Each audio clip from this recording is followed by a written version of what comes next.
Hi guys and welcome back to the channel Deepak Yadav Education. Welcome to the daily Hindu news and editorial analysis of 15th of March 2022. तो guys आज है तारीख 15 मार्च 2022 और है Tuesday. देखेंगे आज के द हिंदू कंप्लीट न्यूज़पेपर को। द हिंदू कंप्लीट न्यूज़पेपर को एनालाइज करेंगे, बट लेक्चर में आगे बढ़ने से पहले अगर आप लोगों को इस लेक्चर का पीडीएफ चाहिए तो क्या करना है, सबसे पहले डाउनलोड करना है टेलीग्राम और फिर जाकर सर्च बॉक्स में टाइप करना है Deepak Yadav education. As you can see guys आप लोगों को ये वाला चैनल मिल जाएगा, इस पर क्लिक करना और जाकर इस चैनल को ज्वाइन कर लेना। देखो अगर आप लोगों को इस तरीके से ये चैनल नहीं मिलता है तो नीचे डिस्क्रिप्शन बॉक्स में आप सभी लोगों को टेलीग्राम का लिंक दिया गया है, वो लिंक इसी चैनल का है। जैसे आप उस पर क्लिक करोगे ऑटोमेटिकली ये चैनल ओपन हो जाएगा, इसको जाकर ज्वाइन कर लेना। ज्वाइन करने से फ़ायदा क्या होगा, यहाँ पर आप लोगों को डेली बेसिस पर लेक्चर का पीडीएफ मिल जाता है, डेली करंट अफेयर के वीडियो का पीडीएफ मिल जाता है और डेली बहुत सारे डिजिटल नोट्स मिल जाते हैं। ये सारी चीज़ें मिलती हैं बिल्कुल फ्री में, तो जाकर इसको ज़रूर ज्वाइन करना। नाउ बढ़ते हैं आगे। आगे बढ़ने से पहले हमेशा की तरह हम लोग अपने लेक्चर को एक मैप के क्वेश्चन के साथ स्टार्ट करेंगे। तो आज आप सभी लोगों को मैप में जाकर देखना है क्रोएशिया को कहाँ पर है ये एग्जैक्टली लोकेटेड, अच्छे से मैप में देखना। देन उसके बाद आकर नीचे कमेंट सेक्शन में टाइप करना, जिससे कि आप लोग इसको लंबे समय तक याद रख पाओगे। साथ ही साथ एक क्वेश्चन सॉल्व करेंगे जो कि यूपीएससी प्रीवियस ईयर 2017 के प्रीलिम्स में पूछा गया था। डेली बेसिस पर हम लोग यहाँ पर एक प्रीवियस ईयर क्वेश्चन को भी सॉल्व करते हैं। क्वेश्चन क्या बोलता है, देखो यहाँ पर एक प्रोजेक्ट के बारे में चर्चा की गई है, उसका नाम है इलीसा, मतलब evolved laser interferometer space antenna. तो ये जो इलीसा प्रोजेक्ट है इसका पर्पस क्या है, ये आपसे पूछा गया। Option A to detect neutrinos, option B to detect gravitational waves, option C to detect the effectiveness of missile defence system, option D to study the effect of solar flares on our communication system. तो इसका सही answer आप सभी लोगों को नीचे comment section में देना है। एटलीस्ट सभी को इसमें पार्टिसिपेट करना है, जैसा मैं आप लोगों से डेली बेसिस पर बोलता हूँ। बाय द वे इसका जो करेक्ट आंसर है मैंने आप लोगों को नीचे प्रोवाइड करवा दिया है और साथ ही साथ आपको इसका आंसर मैं टेलीग्राम पर प्रोवाइड करवा दूंगा, वहाँ से भी जाकर चेकआउट कर सकते हो। अदरवाइज़ इसका आंसर नहीं मिलता है तो कोई परेशान होने की ज़रूरत है नहीं, वीडियो के लास्ट में भी मैं आप लोग को इसका करेक्ट आंसर दे दूंगा। वैसे हम लोगों ने इसके बारे में काफ़ी बार पढ़ रखा है, ठीक है। अभी क्या हुआ, जैसे अभी पहले वाला संडे निकला है, इससे पहले एक और संडे था, तो अभी 2 संडे हमारे निकल चुके हैं। उससे पहले वाले संडे में हमने काफ़ी डिटेल में डिस्कस किया था जब हम लोगों ने वेव्स के बारे में पढ़ा था, ठीक है। अच्छा, मुझे लग रहा है मैंने आंसर बता दिया है, चलो कोई बात नहीं, यहाँ पर इसका आंसर आप लोग देना नीचे कमेंट सेक्शन में। तो चलो शुरुआत करते हैं। यह है आज का सबसे पहला आर्टिकल जो कि पेज नंबर 1 के ऊपर आपको मेंशन्ड देखने को मिलेगा। अब इस आर्टिकल में कोई ऐसी न्यूज़ नहीं है जो एग्जामिनेशन से रिलेट करे, बट यहाँ पर अवेयरनेस के पर्सपेक्टिव से आर्टिकल है तो हमें पता भी होना चाहिए। देखो बात की गई है कोविड-19 वैक्सीनेशन को लेकर, तो जो 12 से 14 साल का एज ग्रुप है उनके लिए जो कोविड-19 वैक्सीनेशन है वो कल से स्टार्ट होने वाला है, ऐसा हमारी केंद्र सरकार ने डिसाइड किया है। साथ ही साथ अब ये जो वैक्सीन लगेगी इन्हें कौन सी लगने वाली है, तो वो है कॉर्बीवैक्स। और ये जो कॉर्बीवैक्स है इसको बनाया गया है बायोलॉजिकल ए लिमिटेड कंपनी के थ्रू, जो कि एक हैदराबाद बेस्ड कंपनी देखने को मिल जाती है। तो एक छोटी सी इन्फॉर्मेशन थी जो कि आप लोग ले सकते हो, टाइम ही कितना लगा है हमें। उसके बाद आते हैं यहाँ पर नेक्स्ट आर्टिकल की तरफ। ये आर्टिकल काफ़ी इंपॉर्टेंट है हमारे एग्जामिनेशन के पॉइंट ऑफ व्यू से, खासकर जीएस पेपर 3 इकोनॉमी से इसको रिलेट कर सकते हो। तो न्यूज़ क्या निकल कर आ रही है, रिजर्व बैंक ऑफ इंडिया ने मंडे में अलाउ कर दिया है माइक्रो फाइनेंस इंस्टीट्यूशन को कि जो इनका इंटरेस्ट रेट होता है, ब्याज का जो भी यहाँ पर रेट होता है लोन्स के ऊपर, वो ये अपने हिसाब से फिक्स कर सकते हैं। तो ये चीज़ें यहाँ पर लाई गई हैं रिजर्व बैंक ऑफ इंडिया के थ्रू। लेकिन जो ये रेट है यहाँ पर एक लॉजिकल रेट होना चाहिए, ऐसा ना हो कि यहाँ पर कोई हाईएस्ट रेट यहाँ पर फिक्स कर दिया जाए। तो एक लॉजिकल बेसिस पर जो भी रेट होगा वो यहाँ पर फिक्स कर सकता है माइक्रो फाइनेंस इंस्टीट्यूशन। ये यहाँ पर रिजर्व बैंक ऑफ इंडिया ने मंडे में अनाउंसमेंट किया। पहली चीज़ तो हम लोगों को यहाँ पे समझनी है ये माइक्रो फाइनेंस इंस्टीट्यूशन होते क्या हैं, यही आपके लिए एक सबसे इंपॉर्टेंट टॉपिक बन जाता है जो कि काफ़ी चर्चा में रहता है, काफ़ी बार एडिटोरियल में भी आता रहता है, वहाँ पर भी हमने डिस्कस किया हुआ है। अगर हम लोग बात करें माइक्रो फाइनेंस इंस्टीट्यूशन की, तो बेसिकली यहाँ पर ये भी एक प्रकार की फाइनेंशियल सर्विसेज है। जैसे आपको बैंक सर्विसेज देती हैं, बैंक क्या देता है, पहली बात यहाँ पर लोग बैंक में पैसा जमा करते हैं, फिर उसके बाद वो जो बैंक से वो आपको लोन भी देते हैं, फिर लोन के ऊपर यहाँ पर ब्याज को चार्ज करते हैं, ठीक है। ऑब्वियस ही बात है, जब आपको लोन दिया है तो आप उस लोन को तो चुकाओगे, साथ ही साथ बैंक को कुछ इंटरेस्ट भी दोगे, है ना। अगेन जो इंटरेस्ट होता है वो यहाँ पर बैंक के लिए अर्निंग बन जाता है, वो सारी चीज़ें यहाँ पर आपको पता है। उसी प्रकार से जो माइक्रो फाइनेंस है ये भी यहाँ पर ऐसा ही फाइनेंशियल सर्विस का काम करता है। ये भी छोटे छोटे लोन्स देता है, क्योंकि नाम क्या है इसका, माइक्रो, माइक्रो मतलब बहुत छोटा, तो छोटे छोटे जो लोन्स हैं और जो छोटी छोटी फाइनेंशियल सर्विसेज हैं वो यहाँ पे प्रोवाइड करवाता है। अब छोटे छोटे लोन्स और छोटी छोटी सर्विसेज यहाँ पर किसको दी जा रही हैं? जो यहाँ पर पुअर पीपल हैं या जिनकी इनकम ज़्यादा नहीं है उन लोगों को यहाँ पर ये सर्विसेज दी जाती हैं। इंडियन माइक्रो फाइनेंस सेक्टर की जब हम बात करें तो यहाँ पर पिछले 20 सालों में इसके अंदर एक काफ़ी तगड़ी ग्रोथ देखने को मिली है। अगर हम लोग बात करें तो नंबर ऑफ इंस्टीट्यूशंस जो हैं वो काफ़ी तेज़ी से इंक्रीज़ हो चुके हैं जो कि यहाँ पर ये माइक्रो फाइनेंस दे रहे हैं। और फिर उसके बाद यहाँ पर क्या होता है, ऑब्वियस सी बात है, ये फाइनेंस दिया जा रहा है, एक छोटा सा इंटरेस्ट भी लिया जाएगा, क्योंकि ऑब्वियस सी बात है आप लोन दे रहे हो किसी को तो उसके बदले में आप कुछ ना कुछ तो चार्ज करोगे, तो वो इंटरेस्ट आप ले रहे हो, तो उसी इंटरेस्ट का जो रेट है वो यहाँ पर माइक्रो फाइनेंस फिक्स कर सकते हैं, ऐसा रिजर्व बैंक ऑफ इंडिया ने यहाँ पर बताया है। ठीक है, अभी फिलहाल हम लोग और चीज़ें पढ़ते हैं, जैसे ये जो माइक्रो क्रेडिट है, जो यहाँ पर छोटा छोटा उधारी दी जाती है, ये अलग अलग इंस्टीट्यूशन के माध्यम से दी जाती है, अलग अलग चैनल्स के माध्यम से दी जाती है। जैसे यहाँ पर एक शेड्यूल्ड कमर्शियल बैंक्स हो गए, ठीक है, या स्मॉल फाइनेंस बैंक हो गए, रीजनल रूरल बैंक्स हो गए, तो ये छोटे छोटे बैंक्स हैं जो कि यहाँ पर ये छोटे छोटे लोन्स को प्रोवाइड करवाते हैं। इसमें कोऑपरेटिव बैंक्स भी हो गए, नॉन बैंकिंग फाइनेंशियल कंपनीज भी हो गई, माइक्रो फाइनेंस इंस्टीट्यूशंस को रजिस्टर किया जाता है as a non banking financial company. ठीक है, पूरा बैंकिंग का सिस्टम नहीं है, बट यहाँ पर वो फाइनेंशियल सर्विसेज जो बैंक देता है वो यहाँ पर ये आपको माइक्रो फाइनेंस इंस्टीट्यूशन देते हैं। ठीक है, और उसके साथ साथ यहाँ पर क्या है, ये जो माइक्रो फाइनेंस इंस्टीट्यूशन है ये फाइनेंशियल कंपनीज हैं, छोटे लोन्स देती हैं लोगों को, मतलब थोड़े छोटे छोटे जो लोन्स होते हैं वो यहाँ पर ये प्रोवाइड करवाती है। बैंकिंग फैसिलिटीज़ जैसे यहाँ पर होती हैं उसी प्रकार से लोन्स वगैरह दिए जाते हैं। नाउ इंडिया में जब हम बात करते हैं छोटे लोन्स की, स्मॉल लोन्स की, तो उसकी डेफिनेशन क्या है, तो यहाँ पर इसी पर्टिकुलर सेक्टर में आरबीआई ने इसकी डेफिनेशन दी है। स्मॉल लोन का मतलब यह है, ये देखो ये अलग अलग कंट्री पर डिपेंड करता है, लेकिन जब हम लोग बात करते हैं भारत के टर्म्स में, तो जितने भी लोन 1 लाख रुपए से नीचे के होंगे, 1 लाख रुपए से कम के होंगे, वो यहाँ पर माइक्रो लोन्स यानी छोटे वाले लोन्स कहलाते हैं। तो आपको अगर बहुत थोड़ा सा लोन चाहिए तो डेफिनेटली यहाँ पर आप इन माइक्रो फाइनेंस इंस्टीट्यूशन तक जा सकते हो इस लोन को उठाने के लिए। अब इसका इंपॉर्टेंस क्या है, देखो ऑब्वियस ही बात है, माइक्रो फाइनेंस इंस्टीट्यूशन क्यों इंपॉर्टेंट है हमारे लिए, तो पहला यहाँ पर पॉइंट ये देखने को मिलेगा, ये एक इकोनॉमिक टूल है जिसके माध्यम से हम लोग क्या कर सकते हैं, जो पुअर पीपल हैं, low income house hold groups हैं, उनको थोड़ा सा उभार सकते हैं, उनकी इनकम्स को बढ़ा सकते हैं, उनका लिविंग ऑफ स्टैंडर्ड को इम्प्रूव कर सकते हैं by providing them small loans. उसके बाद दूसरा पॉइंट आपको देखने को मिलेगा, इसका दूसरा इंपॉर्टेंस क्या है, यहाँ पर हम लोग क्या कर सकते हैं, जो भी हमारी नेशनल पॉलिसीज़ हैं, ठीक है, जो भी हमारी नेशनल पॉलिसी की जितनी भी अचीवमेंट है, जहाँ पर हम लोग गरीबी को कम करने के लिए ऊपर फोकस कर रहे हैं, ठीक है, वेमेन एम्पावरमेंट के ऊपर फोकस करें, तो यहाँ पर भी जो ये माइक्रो फाइनेंस इंस्टीट्यूशन है वो बहुत अच्छे से काम कर सकता है। तो इनडायरेक्टली मैं बात करूँ तो गरीबी को कम करने के लिए, वेमेन एम्पावरमेंट के लिए, ठीक है, प्लस यहाँ पर जो वल्नरेबल ग्रुप्स हैं उनको सपोर्ट करने के लिए, प्लस यहाँ पर जो लोगों का स्टैंडर्ड ऑफ लिविंग है उसको इंप्रूव करने के लिए ये छोटे छोटे लोन्स दिए जा सकते हैं। लोग अपने घर के लिए भी यहाँ पर ये लोन उठा सकते हैं अगर उनको लिए घर के लिए थोड़ा बहुत नीड है तो। ठीक है, तो आपको ध्यान रखना है। उसके साथ साथ यहाँ पर और क्या बताया गया, ये तो मैंने करंट सिनेरियो बता दिया कि अभी क्या हो सकता है, इस इंटरेस्ट रेट को फिक्स किया जा सकता है।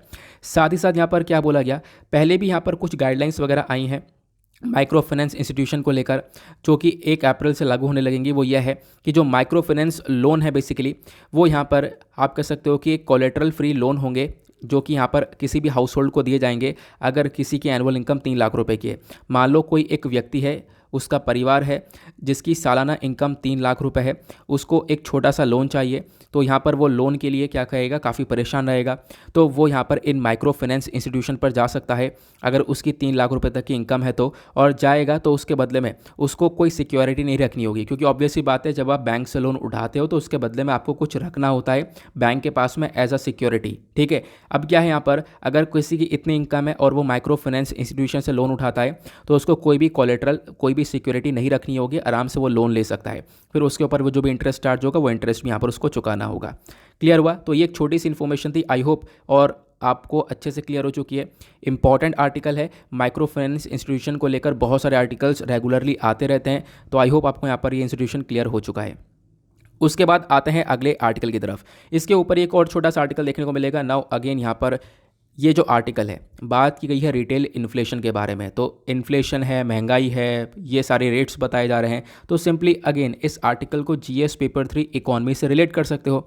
बात की गई है जो रिटेल इन्फ्लेशन है वो बढ़ता हुआ नज़र आ रहा है। इंडिया का जो रिटेल इन्फ्लेशन है वो पिछले 8 महीने के कंपैरिजन में देखें तो फरवरी के मंथ में बहुत ज़्यादा पहुँच चुका है।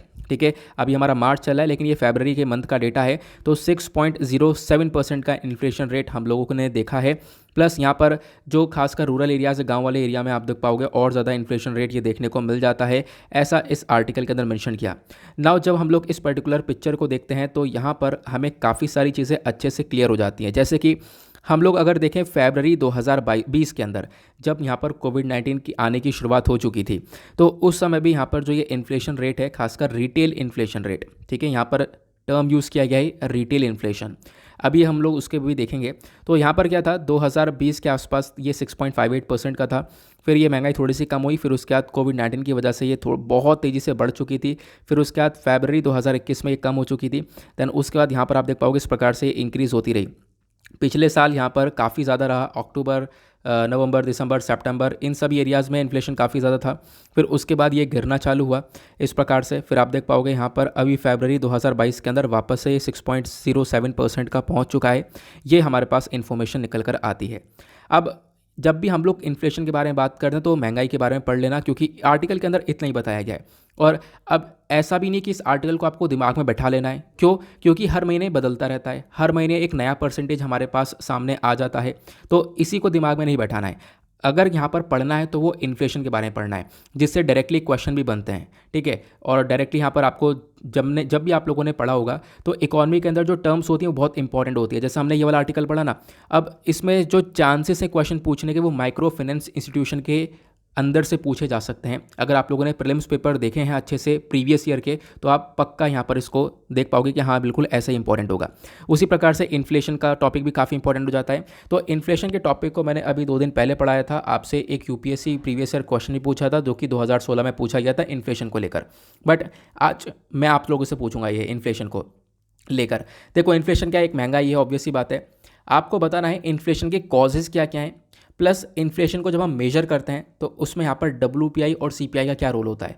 तो wholesale price index, consumer price index के बीच का अच्छे से डिफरेंस लिखना है, एक अच्छा सा मतलब डिफरेंस आपको सही से लिखना है। उसके बाद यहाँ पर कॉजेज़ क्या क्या होते हैं इन्फ्लेशन के, वो भी आप लोग को बताने हैं नीचे कॉमेंट सेक्शन में। आगे चलते हैं अगले आर्टिकल पर। नाउ यहाँ पर आता है अगला आर्टिकल, ये भी काफ़ी इंपॉर्टेंट है, और इम्पॉर्टेंट नहीं होगा तो मैं आपको बताऊँगा ये कैसे इंपॉर्टेंट हो सकता है। तो यहाँ पे अगर हम लोग देखें तो इस आर्टिकल में क्या बात की गई है, अभी आपको पता होगा 9 मार्च को भारत ने एक मिसाइल की टेस्टिंग करी थी। अब जब हम लोग उस मिसाइल की टेस्टिंग वगैरह कर रहे थे तो वो एक्सीडेंटली भारत से निकला और पाकिस्तान के अंदर गया और हिट हो गया। उसकी वजह से यहाँ पर किसी की जान नहीं गई, थोड़ा सा डिस्ट्रक्शन हुआ था, ये हम लोगों ने देखा। वो मिसाइल ब्रह्मोस मिसाइल देखने को मिली है, आप लोग को ये ध्यान रखना है। उस मिसाइल की टेस्टिंग वगैरह हम लोग कर रहे थे। अब इसमें होता क्या है, जो चाइना है वो पाकिस्तान को सपोर्ट करता है, और पाकिस्तान ने भी रिसेंटली ये बोला था कि हम लोगों को क्या चाहिए, जो इंडिया कह रहा है कि हाँ एक्सीडेंटली हो गया है, मिस्टेक हो गई है, तो हमें वो नहीं सुनना, हमें एक जॉइंट इन्वेस्टिगेशन चाहिए। जॉइंट इन्वेस्टिगेशन करेंगे कि हाँ आखिरकार इसके पीछे के फैक्ट्स क्या हैं, कैसे यहाँ पर ये हुआ है। तो पाकिस्तान ने इसकी मांग करी और इसी मांग को सपोर्ट कर दिया चाइना ने। तो चाइना की सरकार ने मंडे में यानी कि कल के दिन इन्होंने यहाँ पर पाकिस्तान की जो भी ये गुहार है इन्वेस्टिगेशन करने की, उसको सपोर्ट किया कि हाँ बिल्कुल ये जो इंडिया की तरफ से एक्सीडेंटल फायरिंग हुई है तो इसकी इन्वेस्टिगेशन होनी चाहिए। तो चाइना भी आज के टाइम पर पाकिस्तान को सपोर्ट करता हुआ नज़र आएगा। ये एक छोटी सी इन्फॉर्मेशन आपको देखने को मिलने वाली है, ठीक है।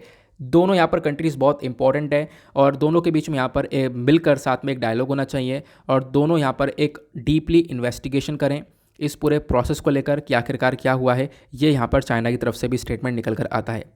अब कहोगे स्टेटमेंट निकल कर आया, ये है, ये आर्टिकल के अंदर कुछ भी इंपॉर्टेंट नहीं है। तो मैंने अभी स्टार्टिंग में एक वर्ड यूज़ किया, ब्रह्मोस मिसाइल।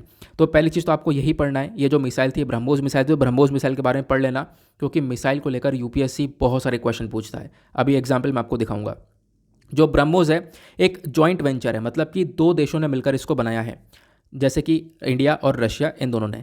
भारत का जो यहाँ पर डिफेंस यहाँ पर बॉडी है वो है defence research and development organisation DRDO, और रशिया का है NPOM। दोनों ने मिलकर ब्रह्मोस मिसाइल को बनाया। ब्रह्मोस मिसाइल का जो नाम है वो 2 नदियों के ऊपर है, भारत की ब्रह्मपुत्र रिवर और रशिया की मॉस्कवा रिवर, ठीक है। उसके साथ साथ और क्या बताया गया, ये जो ब्रह्मोस मिसाइल है इसके अंदर आपको 2 स्टेजेस देखने को मिलेंगे। मान लो यहाँ पर ये मिसाइल है, ठीक है। उसके बाद यहाँ पर इसके अंदर 2 स्टेजेस हैं, स्टेज 1 और स्टेज 2। एक स्टेज जो है, पहला वाला स्टेज जो है यहाँ पर वो सॉलिड प्रोपेलेंट इंजन का है, दूसरा वाला स्टेज यहाँ पर लिक्विड रामजेट वाला ये देखने को मिल जाएगा। उसके साथ साथ बताया गया एक मल्टी प्लेटफॉर्म मिसाइल है, इसको हम लोग कहीं से भी लॉन्च कर सकते हैं। मल्टी प्लेटफॉर्म का मतलब है इसको हम ज़मीन से लॉन्च कर सकते हैं, हवा से लॉन्च कर सकते हैं और साथ ही साथ यहाँ पर समुद्र से भी लॉन्च किया जा सकता है। उसके साथ ये भी बोला गया ये मिसाइल फायर एंड फॉरगेट है, मतलब आपने फायर कर दिया एक बार तो उसके बाद यहाँ पर भूल जाओ, क्योंकि इसकी स्पीड बहुत ज़्यादा है। अगर हम लोग देखें तो इस मिसाइल की जो स्पीड है वो लगभग माक 2.8 की स्पीड देखने को मिलेगी, मतलब कि जो साउंड होता है, जैसे यहाँ पर मैं बोल रहा हूँ तो साउंड की स्पीड से भी लगभग 3 गुना ज़्यादा स्पीड यहाँ पर इस ब्रह्मोस मिसाइल की देखने को मिलती है, जिसकी वजह से कुछ ही टाइम में ये जो मिसाइल है, जैसे इसकी टेस्टिंग की गई थी अभी रिसेंटली, तो ये कुछ ही टाइम में निकल कर और पाकिस्तान के अंदर 124 किलोमीटर अंदर जाकर हिट हो गया था। कुछ ही देर के अंदर ये धमाका देखने को मिल गया था। तो इसकी स्पीड अपने आप में काफ़ी तेज़ देखने को मिल जाती है। तो ध्यान रखना मिसाइल के बारे में। कहोगे क्यों ध्यान रखना है, तो यहाँ पर एक एग्जाम्पल ये देखो। यूपीएससी प्रीवियस ईयर 2008 में एक क्वेश्चन पूछा गया मिसाइल को लेकर। In the context of Indian defence Dhruv क्या है, ऐसे ही पूछा सकता है। ब्रह्मोस क्या है, वैसे तो सबको पता है ब्रह्मोस। यहाँ पर ध्रुव क्या है, तो ध्रुव यहाँ पर option A, option B, option C, option D यहाँ पर दिया गया। तो इसका करेक्ट आंसर ऑप्शन सी था। ध्रुव एक एडवांस लाइट हेलीकॉप्टर आपको देखने को मिलेगा। ठीक है, मतलब ऐसे ही एक एडवांस लाइट हेलीकॉप्टर है, ये आपको ऑप्शन में देखने को मिलेगा। तो अलग अलग इसी प्रकार से डिफेंस सेक्टर में क्वेश्चन बनते हैं। उसके बाद ये तो 2008 की कहानी हो गई। उसके बाद अगले ही साल 2009 में यूपीएससी ने फिर इसी प्रकार से क्वेश्चन पूछा ये कि इंडियन डिफेंस सेक्टर में अगर हम लोग देखें तो आपको बताना है कौन सा स्टेटमेंट सही है। शौर्य मिसाइल्स के बारे में उस समय काफ़ी चर्चा थी, तो शौर्य मिसाइल्स के बारे में डेफिनेटली पढ़ा होगा लोगों ने। अगर शौर्य मिसाइल्स के बारे में पढ़ा था तो डेफिनेटली इस क्वेश्चन को सॉल्व कर पाते। शौर्य मिसाइल्स की जो स्पीड है वो मोर देन 8 माक है। और दूसरा यहाँ पर स्टेटमेंट दिया गया, जो ये शौर्य मिसाइल की रेंज है वो 1600 किलोमीटर से भी ज़्यादा तेज़ आपको देखने को मिलेगी, ज़्यादा है। ठीक है, तो इसमें से कौन सा स्टेटमेंट सही है, तो उसके बाद यहाँ पर इसका करेक्ट आंसर आपको डी देखने को मिलेगा। ना ही पहला स्टेटमेंट सही है, ना ही दूसरा स्टेटमेंट सही है। ठीक है, तो यहाँ पर मैं आपको दिखा रहा हूँ कि हाँ प्रीवियस ईयर के अंदर इस प्रकार से क्वेश्चन पूछे गए, तो आपको यहाँ पर ये आर्टिकल पढ़ना कैसे है। क्लियर हुआ। उसके बाद आते हैं अगले आर्टिकल पर। नेक्स्ट आर्टिकल में यहाँ पर चर्चा की गई है जो 32 नए रोड्स हैं, यहाँ पर इनके ऊपर काम चल रहा है चाइना बॉर्डर के पास में। इंडिया चाइना का जो बॉर्डर है वहाँ पर हमेशा से ही डिस्प्यूट रहता है। जब आप लोग इस मैप को देखोगे तो यहाँ पर अच्छे से देख पाओगे, काफ़ी बार मैंने इस मैप का यूज़ किया है, समझने के लिए बहुत अच्छा है मैप है ये। इधर चाइना है, इधर इंडिया है। इंडिया चाइना के बीच में कौन कौन सी जगह है हमारे बॉर्डर पर जहाँ पर दोनों कंट्रीज़ के बीच में विवाद रहता है। तो सबसे पहले अक्साई चीन वाला एरिया, जो कि ये वाला एरिया ऑलरेडी यहाँ पर चाइना के अंडर में देखने को मिलता है। उसके बाद सेंट्रल सेक्टर में ये थोड़ा सा हिस्सा है जहाँ पर डिस्प्यूट्स देखने को मिलते हैं।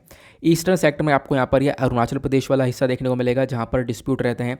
इनफैक्ट यहाँ पर आपको तवांग वाला रीजन देखने को मिलेगा जहाँ पर बहुत ज़्यादा चाइना का यहाँ पर एक तरीके से जो वो देखने को मिलता है कि चाइना बार बार एंट्री करने की कोशिश करता है इंडिया के अंदर, जो टेरिटरी है उसको यहाँ पर कब्जाने की कोशिश करता है, जैसे यहाँ पर अक्साई चीन वाले एरिया को कब्जा रखा है। ठीक है, ये हम लोग देख पाते हैं। तो अब क्या है ना, हम लोग कोशिश कर रहे हैं कि जो बॉर्डर वाले एरियाज़ हैं इनके ऊपर हम लोग बहुत तगड़ा अपना इंफ्रास्ट्रक्चर बिल्डअप करें और पूरे भारत को बहुत अच्छे से कनेक्ट करके रखें इस वाले पर्टिकुलर एरिया को। ठीक है, तो हम लोग इंफ्रास्ट्रक्चर को और ज़्यादा बेहतरीन कर रहे हैं, क्योंकि चाइना की तरफ से अगर हम बात करें तो दूसरी साइड में चाइना ने काफ़ी बेहतरीन तरीके से अपना इंफ्रास्ट्रक्चर डेवलप कर रखा है। लेकिन जब आती है भारत जब इंफ्रास्ट्रक्चर बनाना चालू करता है तो चाइना यहाँ पर उसको बर्दाश्त नहीं कर पाता। चाइना बार बार फिर कुछ ना कुछ करने लगता है, जैसा लद्दाख वाले रीजन में हुआ था 2020 में, ये आपको पता होगा ना। नहीं पता है तो हम लोग थोड़ा सा इस आर्टिकल को देखते हैं। हुआ क्या है, गलवान इंसिडेंट हुआ था 2020 में। गलवान इंसिडेंट के बाद में हमारी सरकार ने डिसाइड किया है कि हम लोग 32 नई सड़कें बनाने वाले हैं चाइना बॉर्डर पर। ठीक है, और ये जो सड़कें होंगी ये अपने आप में बहुत ज़्यादा शानदार देखने को मिलेंगी। ये स्टेटमेंट दिया गया है राज्यसभा के अंदर कल के दिन। मिनिस्ट्री ऑफ होम अफेयर्स ने इन्फॉर्म किया कि हाँ भाई जो पार्लियामेंट्री पैनल है इनको इन्फॉर्म किया गया कि जो 32 हेलीपैड्स हैं वो भी यहाँ पर कंस्ट्रक्ट कर दिए गए हैं, उनको अपग्रेड किया जाएगा। तो हेलीपैड्स भी आपको चाइना बॉर्डर पर देखने को मिल जाएंगे। रोड्स बनाने के बारे में चर्चा की जा रही है। मिनिस्ट्री ने डिमांड किया है कि हम लोगों को लगभग 3637 करोड़ रुपया चाहिए बॉर्डर इंफ्रास्ट्रक्चर के लिए। ठीक है, जिस पैसों को हम लोग लगाकर बॉर्डर इंफ्रास्ट्रक्चर को डेवलप कर देंगे, ये यहाँ पर इन्फॉर्मेशन आपको देखने को मिलेगा।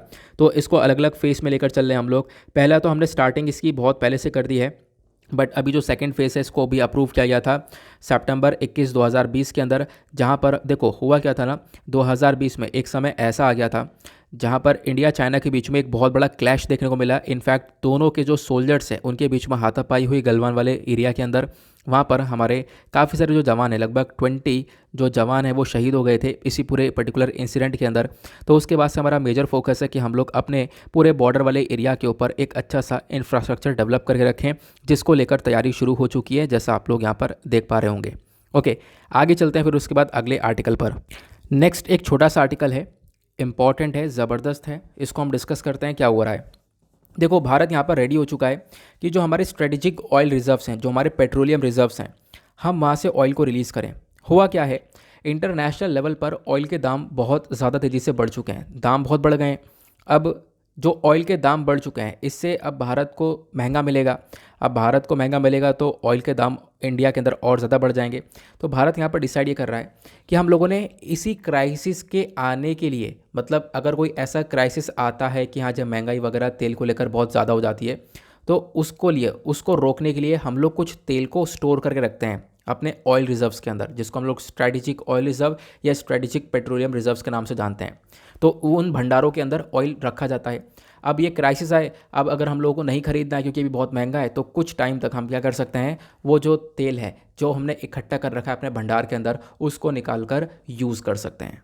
ठीक है, ये आपको ध्यान रखना है। तो इंडिया ने यहाँ पर डिसीजन लिया है कि हम लोग क्या करेंगे, एक स्टेप उठाएंगे। अगर हमें इन प्राइसेस को, जो ये दाम वगैरह इंडिया के अंदर जो बढ़ रहे हैं लगातार, इसको कंट्रोल करना है, जो कि रशिया के इन्वेजन की वजह से स्टार्ट हो चुका है, क्योंकि रशिया यूक्रेन के बीच में विवाद चल रहा है, जिसकी वजह से यहाँ पर ऑयल के प्राइसेस बढ़ चुके हैं।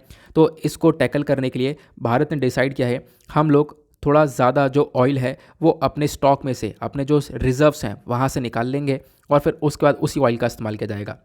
क्योंकि दिक्कत यह है ना, भारत इंपोर्ट करता है 85% ऑफ इट्स ऑयल नीड्स। ठीक है, मतलब 85% हम लोग इंपोर्ट कर रहे हैं। तो आप लोग समझ सकते होंगे कि कितना ज़्यादा डिपेंडेंट है खासकर हम लोग ऑयल को लेकर। तो इसी की वजह से ये एक बेहतरीन सा स्टेप हम लोग को देखने को मिलने वाला है, ये स्टेटमेंट है। बट इतना ही नहीं, इस आर्टिकल के अंदर और भी बहुत सारी चीज़ें हैं जो कि डायरेक्टली इंपॉर्टेंट हैं। जैसे जीएस पेपर 3 इकोनॉमी से सिंपली इस आर्टिकल को आप रिलेट कर सकते हो। अभी मैं आपको बताता हूँ जो पेट्रोलियम रिजर्व है इसकी कहानी है क्या। ठीक है, जो पेट्रोलियम रिजर्व होते हैं ये क्या है, भारत के अंदर कहाँ पर है, ये आपको पता होनी चाहिए, कुछ फैक्चुअल इन्फॉर्मेशन जो कि आपको प्रीलिम्स में हेल्प करेगी। स्ट्रेटेजिक पेट्रोलियम रिजर्व, यहाँ पर बड़े बड़े, यहाँ पर आप देख पाओगे स्टॉक्स होते हैं, जहाँ पर हम लोग क्या करते हैं, अपना जो कच्चा तेल है वो हम लोग रखते हैं। एक भंडार है जहाँ पे कच्चा तेल रखा गया है। अगर कोई यहाँ पर क्रूड ऑयल के रिलेटेड कोई क्राइसिस देखने को मिलता है, तब भंडार में से तेल निकाला जाएगा और उसको यूज़ किया जाएगा। जैसे कोई नेचुरल डिजास्टर हो गया, वॉर हो गई, कैलेमिटी हो गई, तो अभी वॉर वाली सिचुएशन है, अभी एक कॉन्फ्लिक्ट हो रहा है रशिया यूक्रेन के बीच में। तो इस कंडीशन के अंदर क्या हो रहा है कि तेल के दाम बड़े पड़े हैं, तो हम लोग क्या कर सकते हैं, अपना जो तेल हमने स्टोर किया है उसको निकाल कर यूज़ कर सकते हैं। ठीक है, अब ये जो स्ट्रैटेजिक रिजर्व का, इस भंडार का जो कॉन्सेप्ट है, कहाँ से आया था? ये कॉन्सेप्ट सबसे पहली बार स्टार्ट किया गया था 1973 में यूएस के अंदर। देन उसके बाद जो ओपेक कंट्रीज़ हैं, organisation of the petroleum exporting countries. अब आपको बताना है ओपेक के अंदर टोटल कितने देश हैं। ओपेक कंट्रीज़ वो कंट्रीज़ हैं जो कि तेल को प्रोड्यूस करके दुनिया भर में तेल एक्सपोर्ट करती हैं। ठीक है, तो यहाँ पर आप कह सकते हो इस प्रकार से सबसे पहली बार ये यूएस के अंदर आया ऑयल रिजर्व का कॉन्सेप्ट। देन उसके बाद यहाँ पर ओपेक कंट्रीज़ भी, यहाँ पर ओपेक कंट्रीज़ के थ्रू एक ऑयल क्राइसिस देखने को मिला था, जिसके बाद यहाँ पर ऑयल रिजर्व बनाए गए थे 1973 में। अब एक अग्रीमेंट है किस चीज़ को लेकर, इंटरनेशनल एनर्जी प्रोग्राम को लेकर। तो ये जो एनर्जी प्रोग्राम है, यहाँ पर कंट्रीज़ ने डिसाइड किया है कि हमारे पास जो ऑयल का स्टॉक होना चाहिए, लगभग 90 दिन का स्टॉक हमारे पास होना चाहिए। ठीक है, कि अगर हम मान लो हमने 90 दिन ऑयल इंपोर्ट नहीं किया तो हमारा काम चल सके, हमारे देश में 90 दिन का ऑयल रखा हुआ है। ठीक है, क्लियर हुआ। अब एक क्वेश्चन दिमाग में ये भी आता है कि जब स्ट्रैटेजिक रिजर्व की बात कर रहे हैं, तो यहाँ पर ये भी बता दो दुनिया में सबसे बड़े बड़े स्ट्रैटेजिक पेट्रोलियम रिजर्व कहाँ पर हैं। तो 3 biggest strategic petroleum reserve Japan, US और चाइना के साथ आपको देखने को मिल जाते हैं। अब बात करें क्या भारत के अंदर नहीं है, तो भारत के अंदर भी आपको देखने को मिलेंगे। भारत के अंदर जो ये रिजर्व्स हैं, इसका कंस्ट्रक्शन कौन मेंटेन करता है, तो वह strategic crude oil storage facility जो भारत के अंदर है, ये मैनेज की जाती है ISPRL के थ्रू, मतलब Indian strategic petroleum reserves limited के थ्रू यहाँ पर इसको मैनेज करते हैं हम लोग।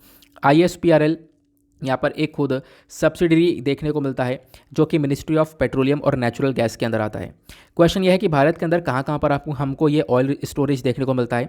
तो जो ये ऑयल स्टोरेज है ये आपको मैंगलोर कर्नाटका में देखने को मिलेगा, विशाखापत्तनम आंध्र प्रदेश में देखने को मिलेगा, उसके बाद पाडूर कर्नाटका के अंदर देखने को मिलेगा। ये सारे फेस 1 के अंदर है, तो जिनका हम लोग कंस्ट्रक्शन कर चुके हैं। यहाँ पर हम लोग कितना तेल स्टोर करके रख सकते हैं, 5.33 मिलियन मेट्रिक टन तक हम तेल को स्टोर करके रख सकते हैं। और अभी हमारी सरकार फेज़ 2 के अंदर डिसाइड कर चुकी है, हम लोग और भी अपने पेट्रोलियम रिजर्व को सेटअप करने वाले हैं। कहाँ कहाँ पर सेटअप करेंगे, तो यहाँ पर चंडीकोल के अंदर सेटअप किया जाएगा ओडिशा में, देन उसके बाद उडुपी यानी कर्नाटका के अंदर यहाँ पर इसको सेटअप किया जाएगा। ठीक है, ये इससे क्या होगा, इससे हमारे पास और भी कैपेसिटी बढ़ जाएगी, हम लोग और भी बहुत सारा तेल जो है उसको रिजर्व करके रख पाएंगे। क्लियर हुआ। बाकी मैं एक पिक्चर भी लेकर आया था, वो पिक्चर मैं आप लोगों को दिखाना चाहूँगा। पिक्चर के माध्यम से चीज़ें थोड़ी और ज़्यादा बेहतरीन तरीके से क्लियर हो जाती हैं।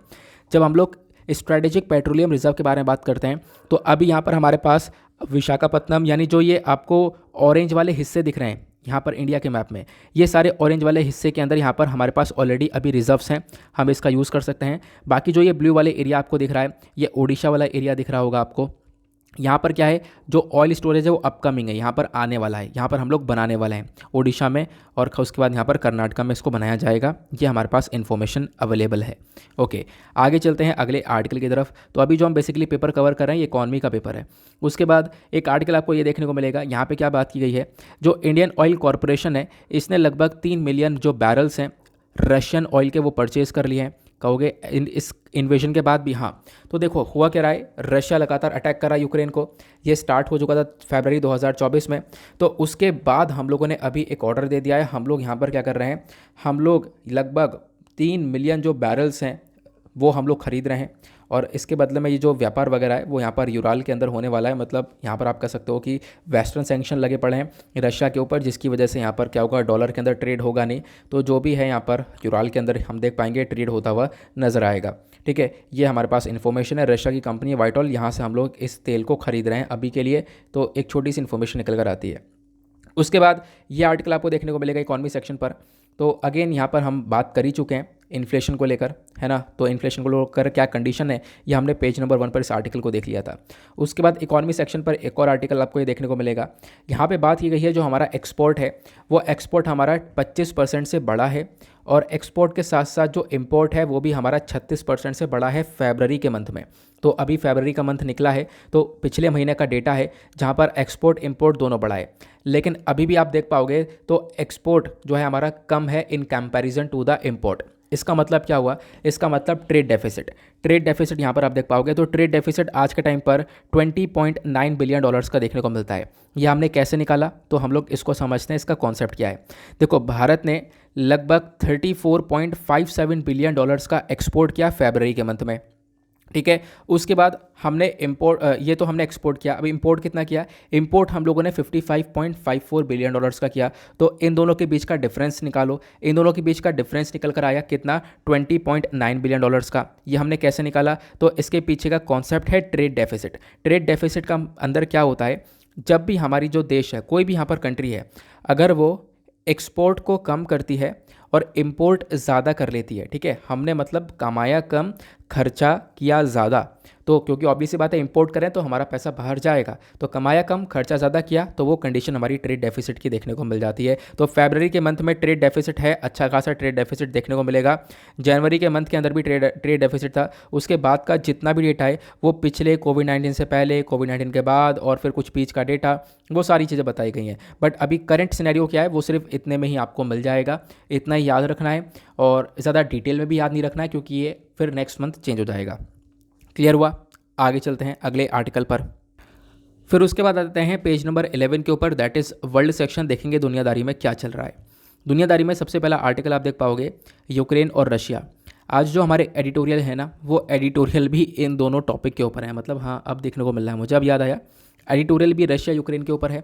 वो काफ़ी डिटेल में एक बहुत अच्छा आर्टिकल आया है आज एडिटोरियल पर, उसको हम समझने वाले हैं, डिटेल से समझेंगे।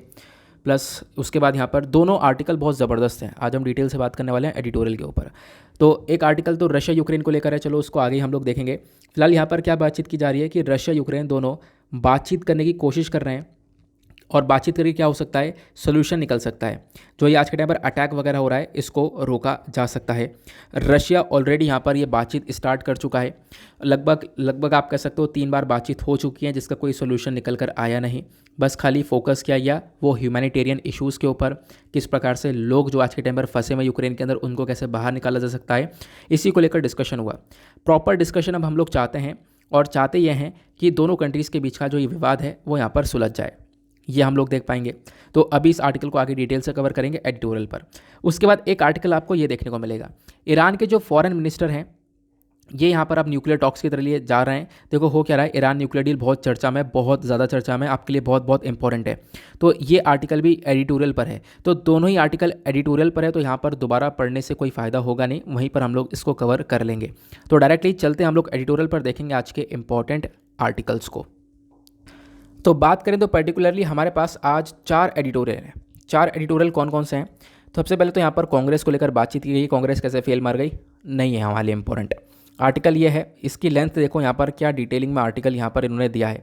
रशिया यूक्रेन के डिस्प्यूट के बारे में समझाया। वैसे तो मैं डिस्कस करने वाला था नहीं, लेकिन बहुत सारे लोगों की डिमांड है कि बहुत दिन हो गए हम लोगों ने यहाँ पर रिवाइज़ नहीं किया है, क्योंकि लगातार रशिया यूक्रेन को लेकर डिस्प्यूट्स पब्लिश हो ही रहे हैं। तो मैंने सोचा चलो मैं आपको बताता हूँ ऑथर ने क्या लिखा है यहाँ पर, कि रशिया यूक्रेन के विवाद की वजह से दुनिया भर के ऑर्डर के अंदर दुनिया भर की जो कनेक्टिविटी है वो बदल सी गई है।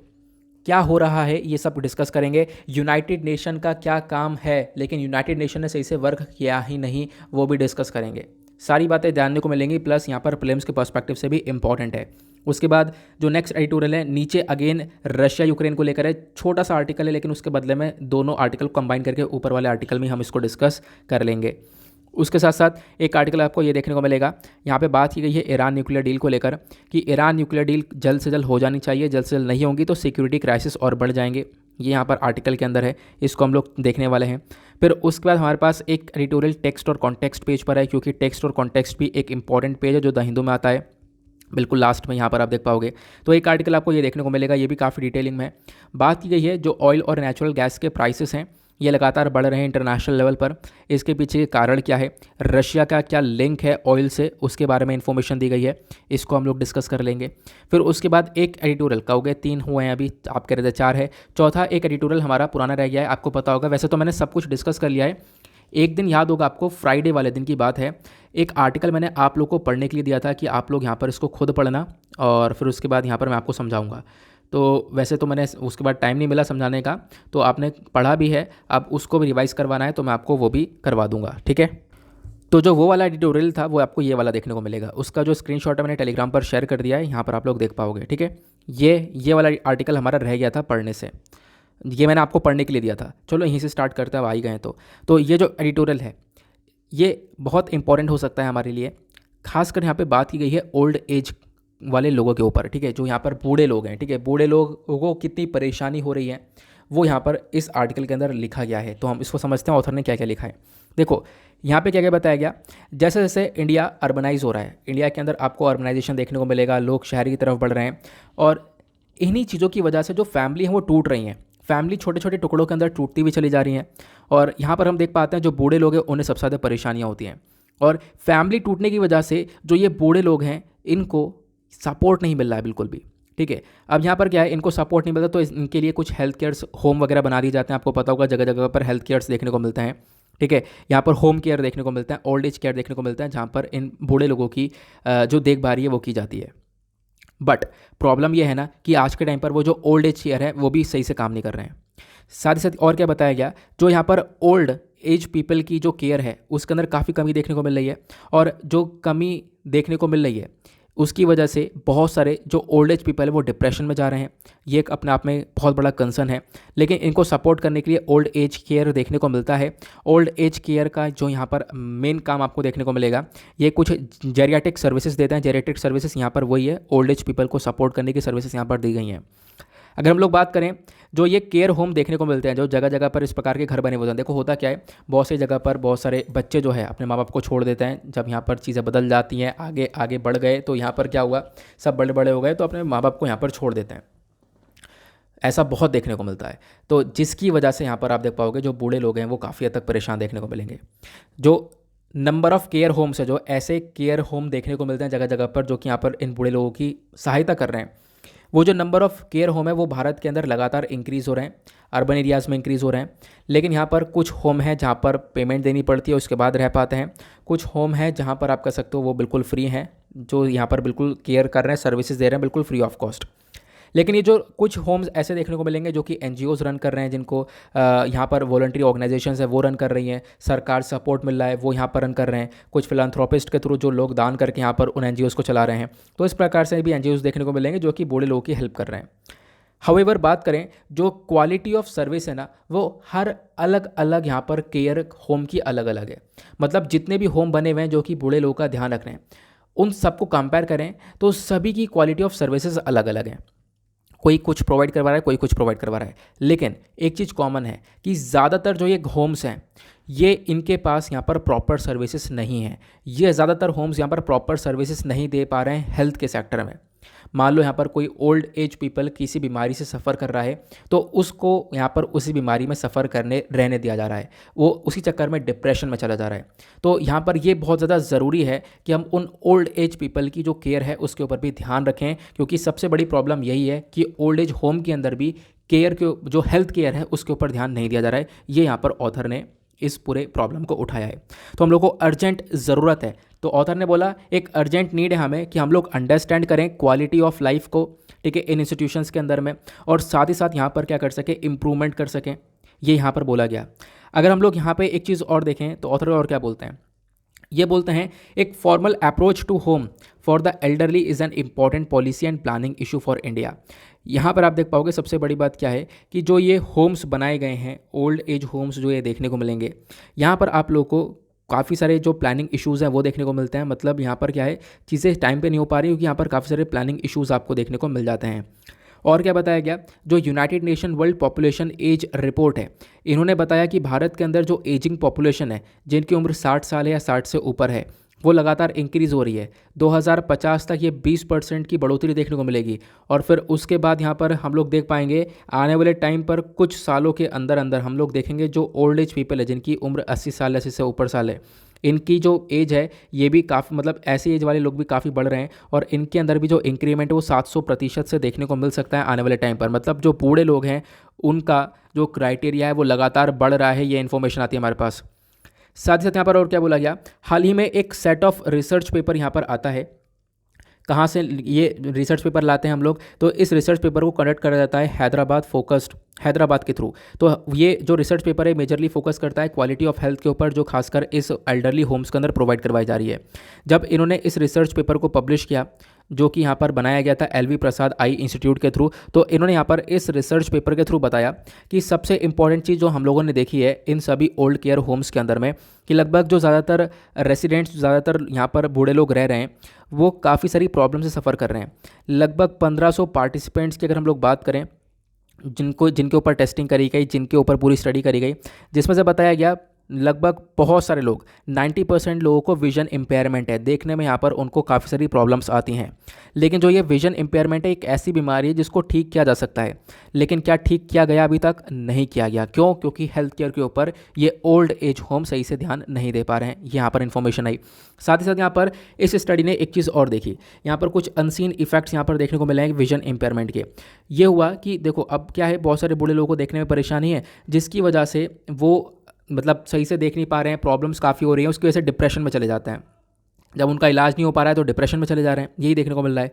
और किसी किसी लोग के साथ देखने में भी परेशानी है, प्लस सुनने में भी परेशानी है, जो कि यहाँ पर टाइम के साथ साथ यहाँ पर हो जाती हैं। देखो जैसे जैसे इंसान बूढ़ा होने लगता है ना कोई इशू यहाँ पर आ ही जाता है बॉडी के अंदर। तो ये जो परेशानियां हैं, तो इस परेशानियों को ठीक नहीं किया गया है, और इस परेशानी की वजह से जो ज़्यादातर ओल्डर पीपल हैं वो यहाँ पर और ज़्यादा डिप्रेशन में चले गए हैं, ऐसा यहाँ पर बताया गया। तो क्या है, अभी प्रॉब्लम यह है कि हेल्थ केयर के ऊपर फोकस नहीं है। तो यहाँ पर हमें एक प्लानिंग लेकर चलनी पड़ेगी, जहाँ पर हम लोग प्रॉपरली इनकी हेल्थ केयर के ऊपर फोकस कर सकते हैं। इसके अंदर हम लोग इनके लिए स्क्रीनिंग्स कर सकते हैं, ब्लड शुगर, ब्लड प्रेशर, ये इन सब चीज़ों का हम लोग यहाँ पर टेस्टिंग वगैरह करवा सकते हैं, और यहाँ पर इसके माध्यम से इन लोगों को हम लोग एक सपोर्ट कर सकते हैं। और हमें एक पॉलिसी की रिक्वायरमेंट है ही, जब तक वो पॉलिसी आएगी नहीं तब तक हम लोग इसको प्रॉपर सपोर्ट कर नहीं पाएंगे। तो यहाँ पर सरकार का भी सपोर्ट चाहिए, जिससे हम लोग ओल्ड केयर होम्स को और ज़्यादा बेहतर बना सकें। क्लियर हुआ? तो आई होप आप लोगों को यहाँ पर अच्छे से समझ में आ चुका है। कुछ यूनिक सा आर्टिकल था, अदरवाइज हम लोग काफ़ी सारी चीज़ें पढ़ते ही रहते हैं। एक यूनिक सी चीज़ थी, इस वजह से यहाँ पर इसको हमने डिस्कस किया है। अब चलते हैं हम लोग डायरेक्टली एडिटोरियल के ऊपर, हालांकि वो भी एक एडिटोरियल था हमारा पेंडिंग वाला। अब इस वाले आर्टिकल के अंदर बात की गई है रशिया यूक्रेन को लेकर, अभी आएंगे इसके ऊपर। पहले उससे पहले इस वाले आर्टिकल को डिस्कस करते हैं, क्योंकि ये भी बहुत इंपॉर्टेंट है। इस वाले आर्टिकल को बस खाली ध्यान से सुनते हुए चलना, ज़बरदस्त तरीके से डिस्कस करने वाला हूँ। एक नई डील होने के बारे में यहाँ पर बताया गया है। ये जो भी यहाँ पर आर्टिकल है, इसको लेकर मैंने एक पीपीटी थोड़ी सी प्रिपेयर कर रखी है, और पहले वाली पीपीटी भी प्रिपेयर कर रखी है, उसको हम लोग कंबाइन करके डिस्कस करेंगे, ठीक है। पहले भी यहाँ पर कुछ हमने स्लाइड्स वगैरह प्रिपेयर कर रखी थी, उन सबको कंबाइन करके डिस्कस करेंगे। देखो, ये जो डील है मैं आपको शुरू से समझा रहा हूँ, बिल्कुल बेसिक से, ये आपको पता होना चाहिए इसके बारे में। इसको हम लोग बोलते हैं JCPOA, मतलब joint comprehensive plan of action के नाम से भी ये डील जानी जाती है। और साथ ही साथ यहाँ पर हम लोग इसको ईरान न्यूक्लियर डील के नाम से भी जानते हैं, और साथ ही साथ हम लोग इसको P5+1 डील के नाम से भी जानते हैं, ठीक है। आगे बढ़ते हैं। 2015 में ये डील होती है, ठीक है। होता क्या है, मैं आप लोगों को थोड़ा सा समझाता हूँ। 2015 से पहले जो ईरान है वो क्या कर रहा था, 2015 से पहले ईरान जो है अपने यहाँ पर जो न्यूक्लियर प्रोग्राम से उसकी तरफ बढ़ रहा था, न्यूक्लियर वेपन्स बना रहा था, जिसकी वजह से जो दूसरी कंट्रीज है ईरान के आसपास वाली, एग्जाम्पल इजराइल ले लें, सऊदी अरेबिया ले लें, इनको पता चलता है ये सारी बातें। अब यूएस को भी पता चलता है कि भाई ईरान सीक्रेटली यहाँ पर बॉम्ब बना रहा है, वो भी खासकर न्यूक्लियर वेपन, जो कि एक बहुत खतरनाक वेपन है। ईरान एक न्यूक्लियर वेपन कंट्री बन जाएगा कुछ टाइम बाद। तो जैसे यूएस को पता चला, यूएस ने फटाफट यहाँ पर सैंक्शन लगा दिए ईरान के ऊपर कि भाई अब आप सैंक्शन झेलो, और इन सैंक्शंस की वजह से ईरान को करना पड़ा बहुत ज़्यादा सफ़र, ठीक है। क्योंकि इसके पीछे का रीज़न यहाँ पर ये भी आपको देखने को मिलेगा, ये है इजराइल। इजराइल कहाँ पर आपको देखने को मिलेगा, जब आप वर्ल्ड मैप देखते हो तो यहाँ पर आप देख पाओगे हमारा महान भारत हुआ, और इंडिया के कंपैरिजन में आपको इजराइल यहाँ पर देखने को मिलेगा। इजराइल के साथ साथ आपको ध्यान रखना है एक और कंट्री। पहली बात, इजराइल को थोड़ा सा मैप में जूम करके दिखाऊँ तो यहाँ पर ईरान है, ये आपको इजराइल देखने को मिल जाएगा। हुआ क्या था, उस समय की बात है, 2015 से पहले की बात है। ईरान के एक लीडर थे, ईरान के एक लीडर ने यहाँ पर एक स्टेटमेंट दे दिया इंटरव्यू में, और उन्होंने बोला कि इजराइल को हम मैप से साफ़ कर देंगे। तो भाई यहाँ पर मैप से साफ़ कर देंगे, इसकी चक्कर में इजराइल काफ़ी चढ़ गया, और इजराइल यहाँ पर अब ये सोच रहा है कि ईरान के पास से तो कहीं से कहीं तक न्यूक्लियर वेपन नहीं आना चाहिए। ईरान सीक्रेटली न्यूक्लियर वेपन बना ही रहा था, तो इजराइल ने सोचा अगर बना लिया तो सबसे पहले हमारा ही सफाया करेगा। तो इजराइल ने यहाँ पर बात पहुँचाई अमेरिका तक। अमेरिका के ऊपर जोर डाला गया कि यार इसके साथ कुछ करो, ईरान के साथ यहाँ पर ये न्यूक्लियर वेपन्स को बनाया जा रहा है। अब इजराइल के साथ साथ दूसरी कंट्री और यहाँ पर अमेरिका के साथ आती है, वो है यहाँ पर सऊदी अरेबिया। तो इजराइल का क्या रोल है आपने समझ लिया। अब बात करें सऊदी अरेबिया की, नीचे आपको सऊदी अरेबिया देखने को मिलेगा, ऊपर ईरान देखने को मिलेगा।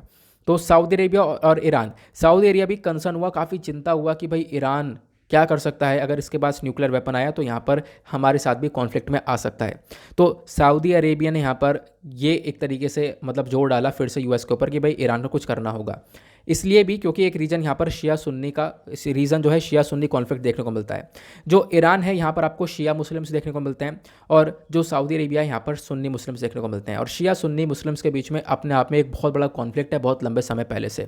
तो इसकी वजह से विवाद के चक्कर में भी यहाँ पर सऊदी अरेबिया हमेशा से ईरान के अगेंस्ट में रहा।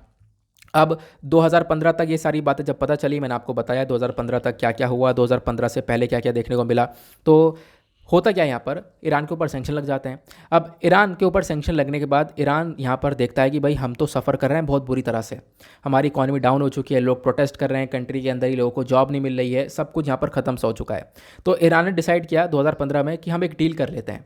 तो ईरान ने यहाँ पर डील कर का प्रस्ताव रखा, और अमेरिका तैयार हुआ। तो अमेरिका में उस समय बराक ओबामा साहब हुआ करते थे, और उसके बाद यहाँ पर इस डील को तय किया गया कि चलो इस प्रकार से डील हो जाएगी। ईरान जो है अब यूरेनियम का एनरिचमेंट नहीं करेगा, क्योंकि न्यूक्लियर वेपन बनाने के लिए यूरेनियम का एनरिचमेंट किया जाता है। अब यूरेनियम का एनरिचमेंट के ऊपर रोक लगाई जाएगी, इसको लिमिट कर दिया गया था, पूरी तरह से रोक नहीं लगाई गई, लिमिट कर दिया गया कि भाई इतना ही आप यूज़ कर पाओगे, इससे ज़्यादा यूज़ नहीं कर पाओगे, इतना यूज़ कर पाओगे जिससे आप लोग बिजली का उत्पादन वगैरह कर सको। साथ ही साथ यहाँ पर ये जो डील होती है, बिल 2015 में एक प्रॉपर ये डील हो जाती है। यहाँ पर यूएस ये सारी कंडीशन रखता है कि अगर यहाँ पर सैंक्शन हटाने हैं ईरान के ऊपर से, तो ये सारी बातें ईरान को माननी होंगी। तो ईरान कहता है चलो ठीक है, पहली कंडीशन तो ये हो गई जो मैंने आपको बताया कि आप यूरेनियम का एनरिचमेंट लिमिट कर दोगे।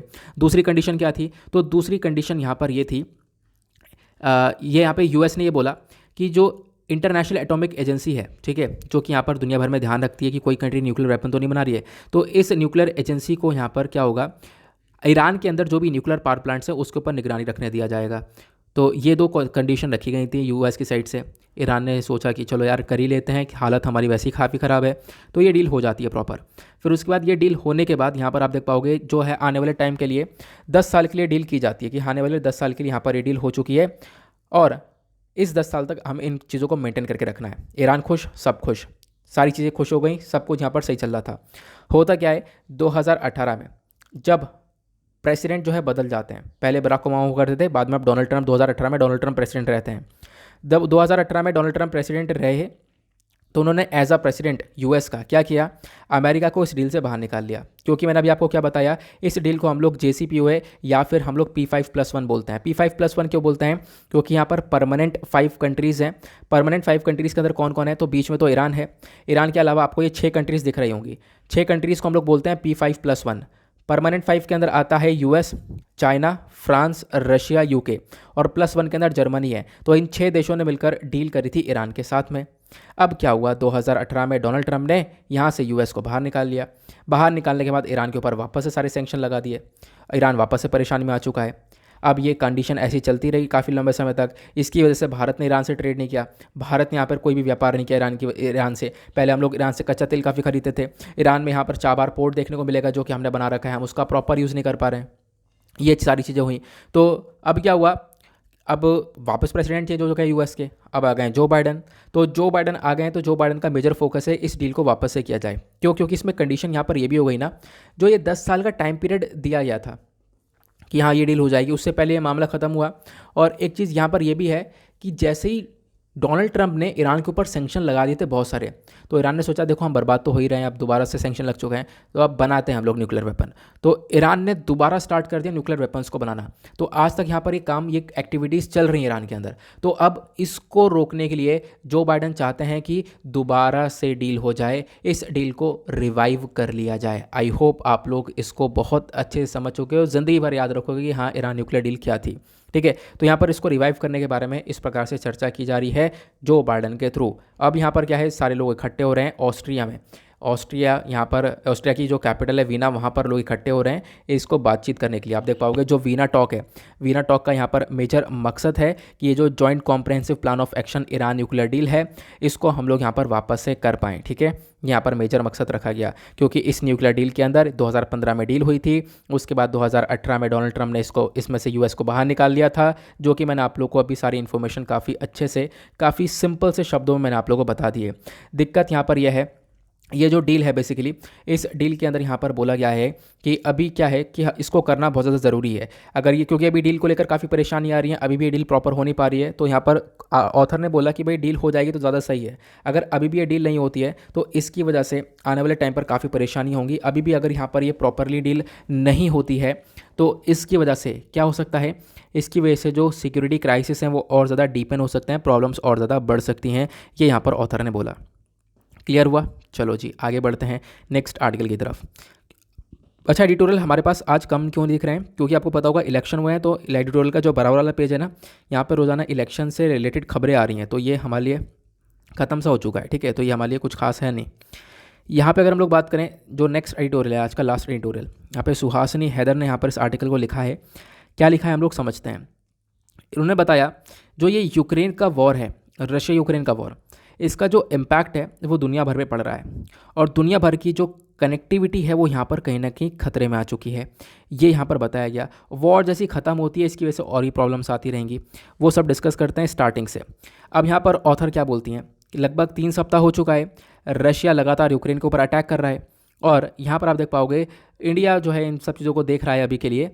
अगर हम लोग देखें, अभी जब रशिया ने अटैक किया तो दुनिया भर की जो वेस्टर्न कंट्रीज़ हैं, खासकर यूएस हुआ, यूरोपियन यूनियन हुआ, सब रशिया के अगेंस्ट में चले गए, खूब दबा के सैंक्शंस थोपे हैं रशिया के ऊपर, ऐसा देखने को मिला। लेकिन जब हम बात करें पर्टिकुलरली भारत की, तो भारत ने रशिया को एक्शन को क्रिटिसाइज़ करने से मना कर दिया। हुआ क्या, यूनाइटेड नेशंस सिक्योरिटी काउंसिल के अंदर होती है एक मीटिंग, फिर उसके बाद यहाँ पर आप देख पाओगे यूनाइटेड नेशन जनरल असेंबली के अंदर यहाँ पर डिस्कशन होता है, फिर उसके बाद United nation human right council के अंदर एक डिस्कशन होता है। ये सारी यूएन की बॉडीज़ हैं, इंपॉर्टेंट बॉडीज़ हैं। इन सब के अंदर यहाँ पर जो बैठक बैठती है ये सब रशिया के अगेंस्ट में बैठक बैठती है। रशिया के अगेंस्ट में बहुत सारी कंट्रीज वोट करती हैं, लेकिन इन तीनों जगह पर एक चीज़ कॉमन रही, भारत ने रशिया के अगेंस्ट में वोट डाला ही नहीं। भारत ने यहाँ पर तीनों जगह पर एब्सटेन कर दिया, मतलब ना हाँ में ना में। ठीक है, तो भारत ने यहाँ पर क्या किया, रशिया को एक तरीके से सपोर्ट किया, आप लोग ऐसा कह सकते हो। अब हमने रशिया को जब सपोर्ट किया तो इसकी वजह से जो क्वाड कंट्रीज़ हैं इनके साथ हमारे रिलेशन ख़राब हुए, क्योंकि जब हम बात करते हैं क्वाड पार्टनर्स की तो क्वाड के अंदर आपको 4 देश देखने को मिलेंगे। यूएस है, ऑस्ट्रेलिया है, उसके बाद जापान है, देन उसके बाद आपको यहाँ पर इंडिया देखने को मिलेगा। कहोगे रिलेशन कैसे ख़राब हो गए, तो यूएस, ऑस्ट्रेलिया, जापान ये तीनों रशिया के अगेंस्ट में है और भारत यहाँ पर इस ग्रुप के अंदर अकेला बचता है जो कि रशिया को सपोर्ट कर रहा है। ये आप देख पाओगे, है ना। तो इसकी वजह से जो रिलेशन है क्वाड कंट्रीज़ के बीच में वो भी यहाँ पर गड़बड़ाते हुए नजर आ रहे हैं। अब देखो यहाँ पर पहली चीज़ मैं आपको बता रहा हूँ, आपको कुछ पढ़ना है इसमें से। मैंने अभी आपको बताया यूएनएससी, यूएनजीए और यूएनएचआरसी, ये तीनों इंपॉर्टेंट बॉडीज़ हैं। इन तीनों के बारे में पढ़ लेना, आपसे डायरेक्टली प्रीलिम्स में क्वेश्चन बन सकता है। देखो जब हम लोग बात करते हैं यूनाइटेड नेशन की, मैं आपको बता देता हूँ। देखो यूनाइटेड नेशन की बात करते हैं तो यूनाइटेड नेशन के 6 मेन बॉडी हैं। कौन कौन सी, एक आती है यूनाइटेड नेशन जनरल असेंबली, दूसरा आता है यूनाइटेड नेशन सिक्योरिटी काउंसिल, तीसरा आता है United nation economic and social council, चौथा आता है ट्रस्टीशिप काउंसिल, पांचवा आता है इंटरनेशनल कोर्ट ऑफ जस्टिस और छठा आता है यूएन सेक्रेटेरिएट। तो यहाँ पर इसके बारे में ज़रूर ध्यान रख सकते हो। आगे बढ़ते हैं। तो यहाँ तक कहानी पहुँच गई, क्वाड कंट्रीज़ के बीच में रिलेशन ख़राब हुए, ये हम लोगों ने डिस्कस किया। अब क्या हो रहा है, लगातार सब लोग देख रहे हैं कि भाई यहाँ पर किस प्रकार से यूएस जो है सैंक्शन लगा रहा है, यूरोपियन यूनियन किस प्रकार से सैंक्शन लगा रहा है रशिया के ऊपर, हर तरीके से सैंक्शन लग चुके हैं, हर एक चीज़ ट्राई कर चुकी है, स्विफ्ट से भी बाहर निकाल चुका है, ये सब हमने देखा। अगर हम लोग बात करें तो इंडिया के लिए भी यहाँ पर कहीं ना कहीं एक कंसर्न देखने को मिल जाएगा इन सब चीज़ों को देखते हुए। उसके बाद यहाँ पर और क्या बताया गया, अगर हम लोग देखें in terms of global interconnectedness, मतलब जो दुनिया भर कनेक्ट है आपस में, दुनिया भर की कंट्रीज़ कोऑपरेशन के साथ में, सिक्योरिटी, मिलिट्री, इकॉनमी ऑर्डर, इन सब चीज़ों से कनेक्टेड है। इन चीज़ों के ऊपर बहुत बुरा असर पड़ रहा है इस रशिया यूक्रेन के विवाद की वजह से, क्योंकि रशिया यूक्रेन के विवाद हुए, इंडिया एक तरफ हो गया, क्वाड कंट्रीज़ एक तरफ हो गई, चाइना एक तरफ हो गया, रशिया एक तरफ हो गया, यूक्रेन के सपोर्ट में कोई आ रहा है, कोई नहीं आ रहा, दुनिया भर बढ़ गई है। अब यहाँ पर क्या है, बहुत सारी कंट्रीज़ आपस में व्यापार करती हैं, व्यापार कट डाउन हो गया। ठीक है, अब व्यापार कट डाउन हो गया, दुनिया भर में काफ़ी सारे क्राइसिस देखने को मिलेंगे। तो ये सारी प्रॉब्लम्स आज के टाइम पर दुनिया भर में देखने को मिल रही हैं।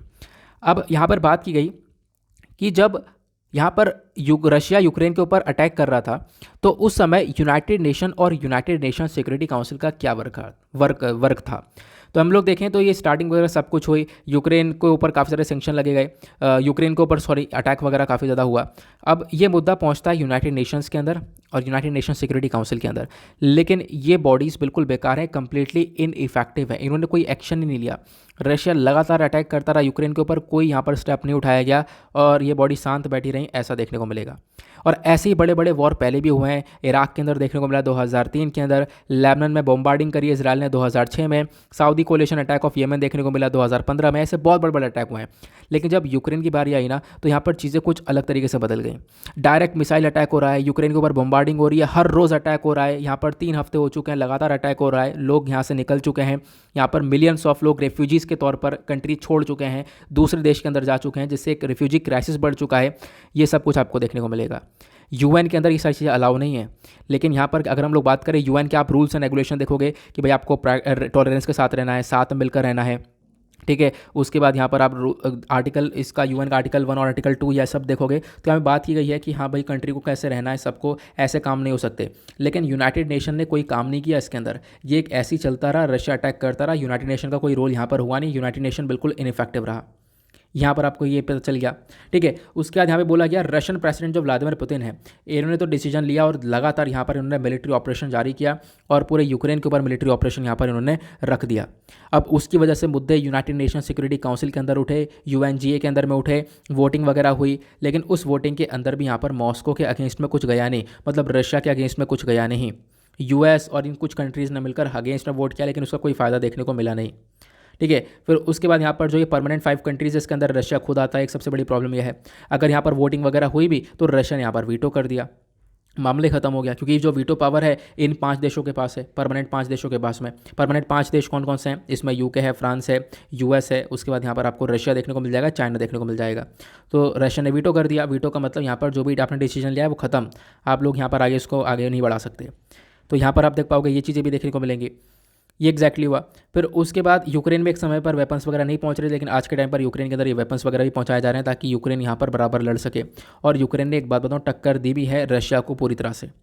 फिर उसके बाद यहाँ पर आप देख पाओगे यूक्रेन के अंदर छोटे छोटे टुकड़ों में क्राइसिस हुए हैं। यूक्रेन का जो दोनबास रीजन है, पहले यहाँ पर आप कह सकते हो प्रो रशियन आपको लोग देखने को मिलेंगे, जिसके थ्रू यहाँ पर रशिया आया और फिर उसके बाद आगे जाकर यूक्रेन के अंदर एंटर किया। अगर मैं आप लोग को मैप के थ्रू दिखाऊं तो यहाँ पर आप देख पाओगे एक चीज़, मैं आपको मैप में दिखाता हूँ। मैप में वैसे लेकर आया हूँ, एक सेकेंड रुक जाओ यार, कहाँ गया यार। यहाँ पर आप लोग देख पाओगे ये है, ये यूक्रेन है, इधर आपको रशिया देखने को मिलेगा। अभी क्या हुआ, ये रीजन तो पहले ही कब्जा चुका है रशिया 2014 में ही।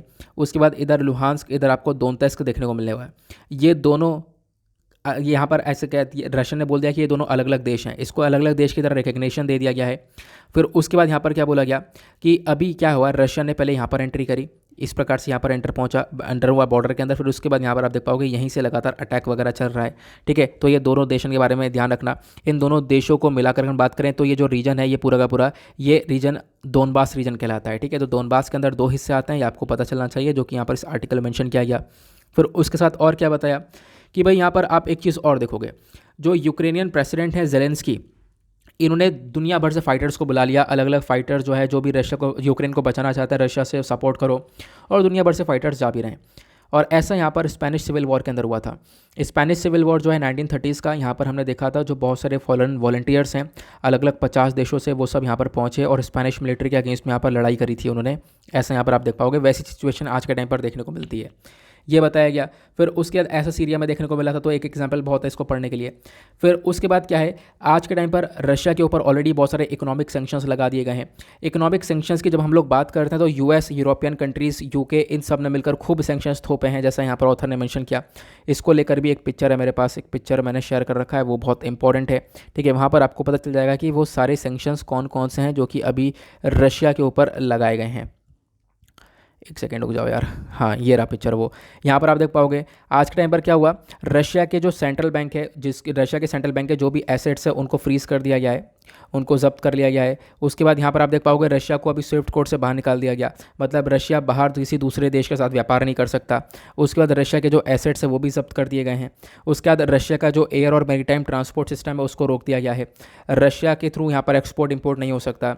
जर्मनी यहाँ पर रशिया से नेचुरल गैस खरीदता था, वो नहीं खरीद सकता। ठीक है, जर्मनी ने मना कर दिया हम खरीदेंगे नहीं अब, तो इसकी वजह से रशिया को लॉस हो रहा है। तो ये सारे सेंक्शंस आज के टाइम पर रशिया के ऊपर लगाए गए हैं, जिसकी वजह से रशिया की इकॉनमी पूरी तरह से हिट हो रही है।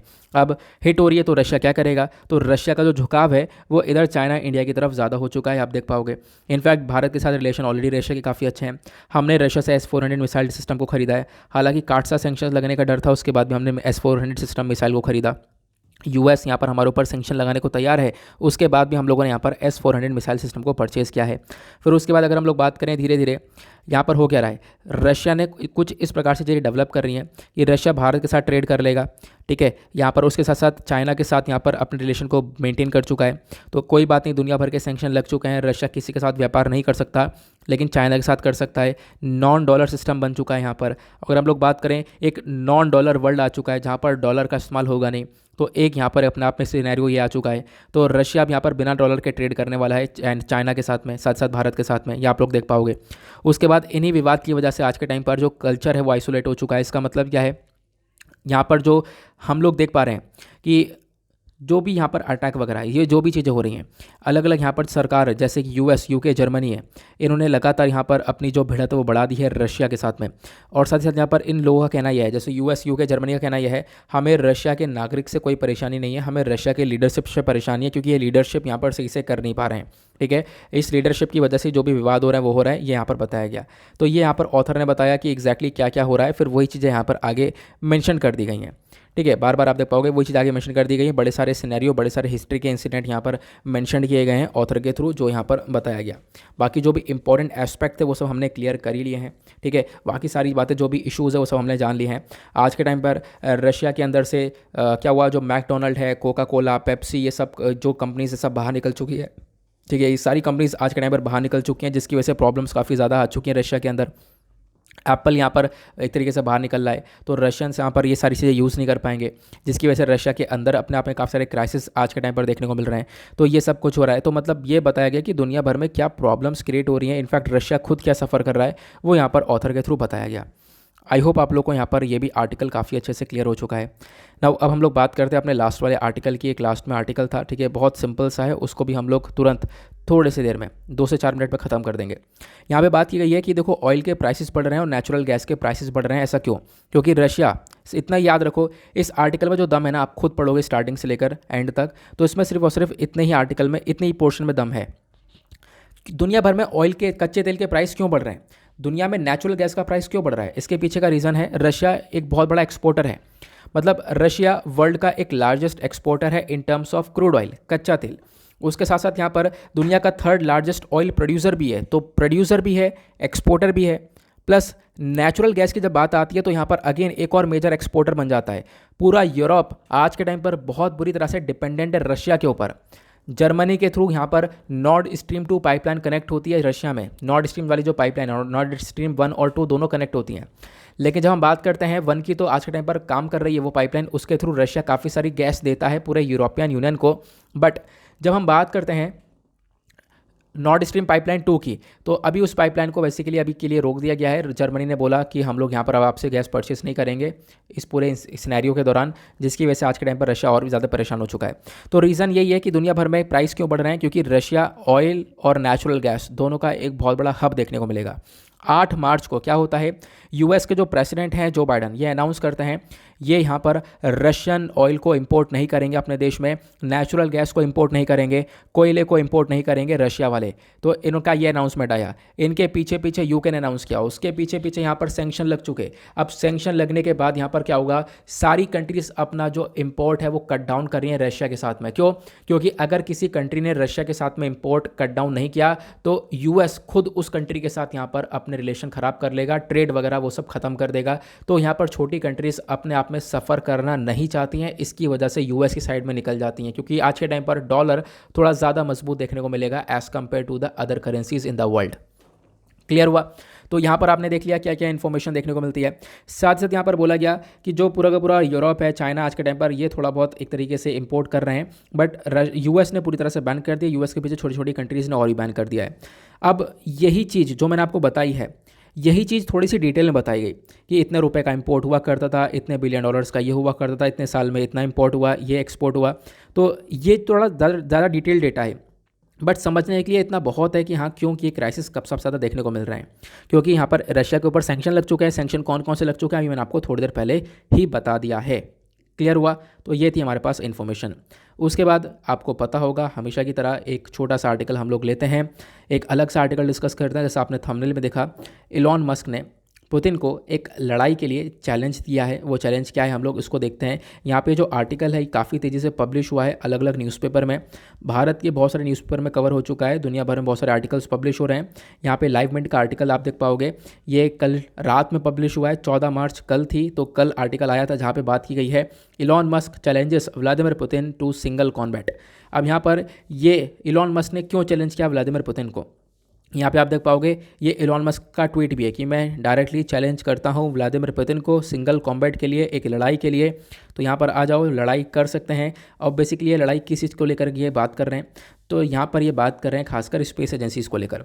कल मैंने आपके साथ एक आर्टिकल डिस्कस किया था वीडियो के लास्ट में, ठीक है, एक लास्ट वाला एडिटोरियल था जहाँ पर एक्सप्लेनर पर हमने बात की थी जो इंटरनेशनल स्पेस स्टेशन है वो कैसे इंपॉर्टेंट है। इंटरनेशनल स्पेस स्टेशन को कौन सी 5 कंट्रीज मिलकर आज के टाइम पर रूल कर रही हैं। रॉसकॉस्मॉस यानी कि जो रशिया का स्पेस एजेंसी है उसने एक धमकी दी, हम इस इंटरनेशनल स्पेस स्टेशन को गिरा देंगे अमेरिका के ऊपर, नहीं तो या फिर कहीं पर गिरा देंगे इसको। तो आपको पता होगा ये हमने डिस्कस किया था।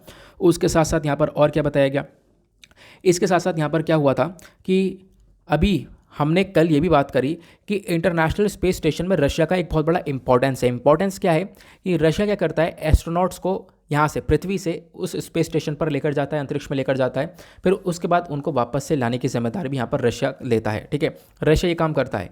तो इलॉन मस्क यहाँ पर इसी सेक्टर में व्लादिमीर पुतिन को और साथ ही साथ इनका जो स्पेस एजेंसी है रोसकॉस्मोस उसको चैलेंज कर रहे हैं। वो चैलेंज यहाँ पर ये किया जा रहा है कि इलॉन मस्क ने यहाँ पर एग्जैक्टली आप कह सकते हो कि बोल दिया है कि जो भी यहाँ पर आप कह सकते हो कि रशिया कर सकता है वो सब अब स्पेस एक्स कर सकता है, क्योंकि इलॉन मस्क की भी एक स्पेस कंपनी है स्पेस एक्स। तो मतलब यहाँ पर कोई भी परेशानी आती है, कोई एस्ट्रोनॉट को स्पेस में लेकर जाना है लाना है तो वो इलॉन मस्क कर सकते हैं, यहाँ पर इनकी स्पेस एक्स कंपनी कर सकती है। तो इसको लेकर यहाँ पर एक कॉम्बैट देखने को मिल जाएगा दोनों देशों के बीच में। आई होप आपको काफ़ी अच्छे से क्लियर यहाँ पर हो चुका है, ठीक है। तो इलॉन मस्क ने यहाँ पर पहले भी आप कह सकते हो कि यूक्रेन को सपोर्ट किया है, अभी यहाँ पर यूक्रेन को सपोर्ट यहाँ पर आप देख पाओगे दोबारा करते हुए नज़र आ रहे हैं। और उसके बाद यहाँ पर इन्होंने एक तरीके से आप देख पाओगे बोल दिया है कि रशिया को किस प्रकार से कॉम्बैट करना चाहते हैं, खासकर व्लादिमीर पुतिन को चैलेंज कर रहे हैं किस तरीके से, वो खासकर स्पेस के सेक्टर में। क्लियर हुआ? तो ये था हमारा छोटा सा आज का एनालिसिस। छोटा सा तो नहीं था, काफ़ी लेंथी डिस्कशन है, लेकिन आपने देखा होगा इस डिस्कशन का कितना इंपॉर्टेंस है। सभी आर्टिकल्स हमने डिटेल में कवर किए हैं, अपने एग्जाम से रिलेट कर करके पढ़े हैं। अब आपको सेटिस्फैक्शन होगा कि हाँ हमने सब कुछ कवर कर लिया है। कहोगे तो वीडियो को नहीं रुक रहा, वीडियो इसलिए नहीं रुक रहा क्योंकि अभी लास्ट में एक क्वेश्चन बचा है जो कि आपसे स्टार्टिंग में पूछा गया था। यूपीएससी प्रीवियस ईयर 2017 में क्वेश्चन पूछा गया था, जो कि मैंने आपके स्टार्टिंग में पूछा हुआ है कि जो ईलिसा है, evolved laser interferometer space antenna, इसका मेजर पर्पस क्या है। तो इसका करेक्ट आंसर है बी। जो ग्रेविटेशनल वेव्स होती हैं उन वेव्स को डिटेक्ट करने के लिए ये लीसा लगाया गया है, ये प्रोजेक्ट लगाया गया है। तो यहाँ पर ये प्रोजेक्ट आपको कौन से देश के अंदर देखने को मिलेगा, नीचे कमेंट सेक्शन में उसका नाम भी आप लोग बता सकते हो। इसी के साथ करते हैं लेक्चर को समाप्त, मिलते हैं आप लोगों से नेक्स्ट वीडियो में। आज के लिए bye bye, have a nice day, thank you and Jai Hind.